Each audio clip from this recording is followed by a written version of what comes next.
চট্টগ্রামে আইনজীবী সাইফুল ইসলাম আলিফ হত্যাকাণ্ডে সম্পৃক্ততার অভিযোগে এক শিক্ষার্থীকে সাময়িক বহিষ্কার করেছে বিজিসি ট্রাস্ট ইউনিভার্সিটি বাংলাদেশ।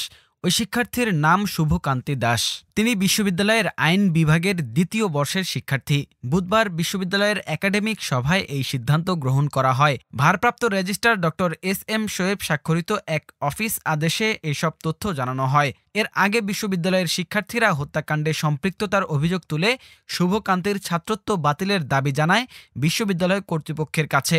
বিশ্ববিদ্যালয়ের ডেপুটি রেজিস্ট্রার সালাউদ্দিন শাহরিয়ার বিষয়টি নিশ্চিত করে জানান, গতকালের একটা ঘটনার পরিপ্রেক্ষিতে আইন বিভাগের শিক্ষার্থীরা জানালেন এই ছাত্র আইনজীবী হত্যায় জড়িত ছিলেন, যে কারণে আইন বিভাগের একাডেমিক কাউন্সিল মিটিংয়ে তাকে বহিষ্কারের সিদ্ধান্ত নেওয়া হয়। প্রসঙ্গত, চিন্ময় কৃষ্ণদাস ব্রহ্মচারীকে ঢাকা থেকে চট্টগ্রাম যাওয়ার পথে গত সোমবার রাজধানীর শাহজালাল আন্তর্জাতিক বিমানবন্দর থেকে গ্রেফতার করে গোয়েন্দা পুলিশ। পরে মঙ্গলবার দুপুরে মেট্রোপলিটন ৬ এর কাজী শরীফুল ইসলামের আদালতে তোলা হলে রাষ্ট্রদ্রোহের মামলায় জামিন নামঞ্জুর করে তাকে কারাগারে পাঠানোর নির্দেশ দেন বিচারক।